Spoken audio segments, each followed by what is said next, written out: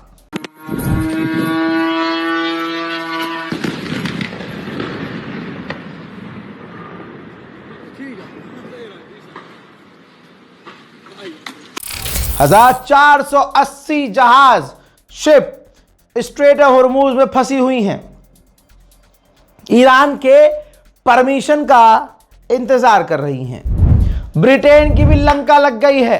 अब ब्रिटेन के प्रधानमंत्री सामने आए, उन्होंने अपील की है पूरे मुल्क से और मुल्क वासियों से कि ट्रेन पकड़ के घर जाओ भाई, इलेक्ट्रिक गाड़ियों का इस्तेमाल करो, ईंधन हमारे यहाँ नहीं है, फ्यूल क्राइसिस से हमारा मुल्क जूझ रहा है और स्ट्रेट ऑफ हॉर्मूज बंद पड़ा है। पूर्व उपराष्ट्रपति ऑफ अमेरिका कामला हैरिस ने कहा है कि जो अमेरिका के लोग नहीं चाहते थे, ट्रंप ने वो किया है और जंग में सबको घसीट लिया है। और इस दौरान अमेरिकी लोगों के लिए ट्रंप कुछ नहीं कर रहा है। महंगाई बढ़ रही है, चीजें महंगी हो रही हैं, बेरोजगारी छा रही है। सुनिए। Hey everyone, so I'm not going to be able to watch the president's address tonight, but here's the thing. He brought America into a war the people do not want. He has put American troops in harm's way. Costs are rising by the day. And meanwhile, he has done nothing to address the needs of the people of America. And I bet you he's going to try and claim victory tonight. But the reality is we're watching what he does instead of listening to what he says. उधर UAE और Saudi अरब दोनों भाइयों ने Iran की missile और drone intercept करने का दावा किया है। मेरे दोस्तों, जो मैं बात कह रहा हूं ध्यान से सुनते रहिएगा। डोनाल्ड ट्रंप का रात भर इंतजार किया गया क्योंकि ट्रंप बयान देने वाला था हमको ये लगा कि जंग बंदी का ऐलान करेगा, लेकिन ऐसा उसने नहीं किया। सोचने वाली बात यह है कि ये जंग बंद भी साला कैसे करेगा, जब ईरान हमला ही करता रहेगा, ये जंग बंदी का ऐलान करता रहेगा, तो इससे जंग कैसे रुक जाएगी। जंग बंदी तो ईरान के हाथ में है।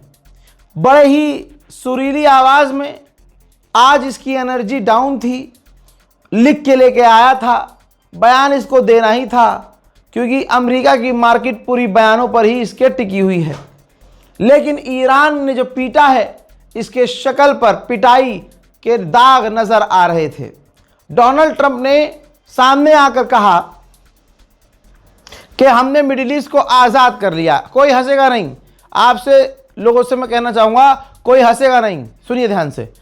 इस गुलाबी सूअर ने कहा कि मिडिल ईस्ट को हमने ईरान के खतरे से आज़ाद कर दिया है, हम वहाँ मिडिल ईस्ट में लोगों की मदद कर रहे हैं, हमने ईरान की नेवी और ईरान की एयरफोर्स को तबाह कर दिया है। मेन बात कह दी इसने, एक्सेप्ट कर दी कि अगर हम हमला ना करते तो इजराइल ना बचता, इजराइल पूरी तरह से मिट जाता।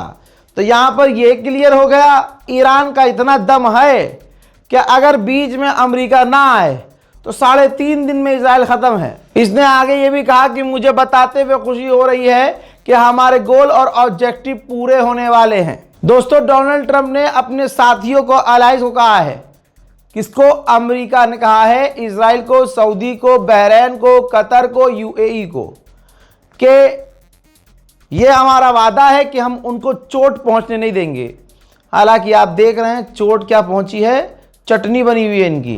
Getting very close. I want to thank our allies in the Middle East, Israel, Saudi Arabia, Qatar, the UAE, Kuwait, and Bahrain.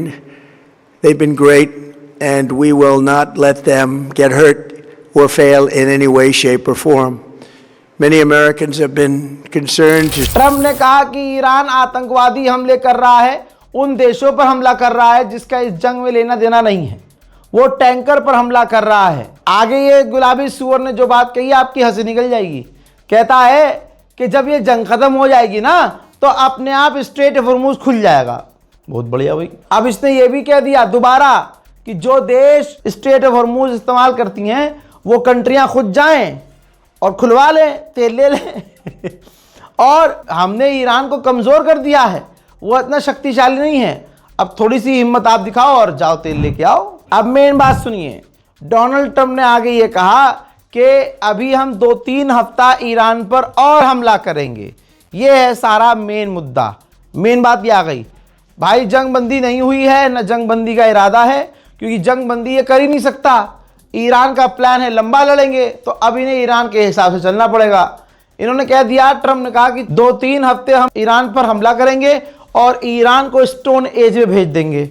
और अभी 24 घंटे पहले इन सुअर ने कहा था कि हमने ईरान को स्टोन एज में भेज दिया है। अब बड़ा कंफ्यूज आदमी है, वे आदमी है जानवर है भाई। एक बार फिर से धमकी दी, डील करने के लिए पागल कौन है आप खुद फैसला कीजिए। डील पर तो बात ही नहीं कर रहा है ना ईरान, लेकिन डील के लिए तब ट्रंप रहा है। ट्रंप ने कहा कि अगर बहुत जल्दी डील ईरान से कोई नहीं होती है, कोई डील अगर नहीं होगी, तो हम ईरान जितने भी इलेक्ट्रिसिटी पावर प्लांट है, पावर ग्रिड है, उड़ा देंगे। हजरात, ये सेम वही धमकी है जब इसी गुलाबी सूअर ने सेम धमकी दी थी 48 घंटे में ईरान की पावर ग्रिड उड़ा देंगे। 48 घंटे से पहले उसने टाइम बढ़ा दिया कि 5 दिन बाद करेंगे, फिर कहता 10 दिन बाद करेंगे। तो ऐसे ही आड़े तेड़े बयानों की वजह से आज अमेरिका की कंपनियां, अमेरिका के लोग खुद डोनाल्ड ट्रंप पर भरोसा नहीं करते। मैं दोस्तों जबरदस्ती अपनी तारीफों के पुल बांधता हुआ एक तरफा इसने बोला कि हमारे पास सारे कार्ड, सारे ऑप्शन मौजूद हैं, हम उनके ईरान के तेल को तबाह कर सकते हैं, हमला कर सकते हैं और वो हमारे साथ कुछ नहीं कर सकते। मेरे दोस्तों ये सारा पैतरा उल्टा पड़ गया। ये देखिए, डोनाल्ड ट्रंप के बयान के बाद तेल के दाम सुसरे और ऊपर पहुंच गए, क्योंकि ट्रंप ने अपने पैर पर यह कहकर कुल्हाड़ी मार ली कि हम उनके यानी ईरान के ऑयल पर हमला करेंगे।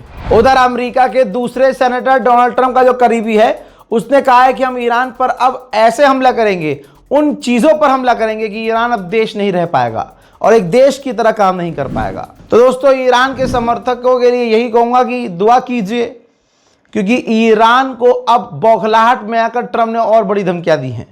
ईरान अब क्या करता है ये इंपॉर्टेंट होगा। इस रिपोर्ट को शेयर कीजिए, दुआओं में याद रखिए। जय हिंद।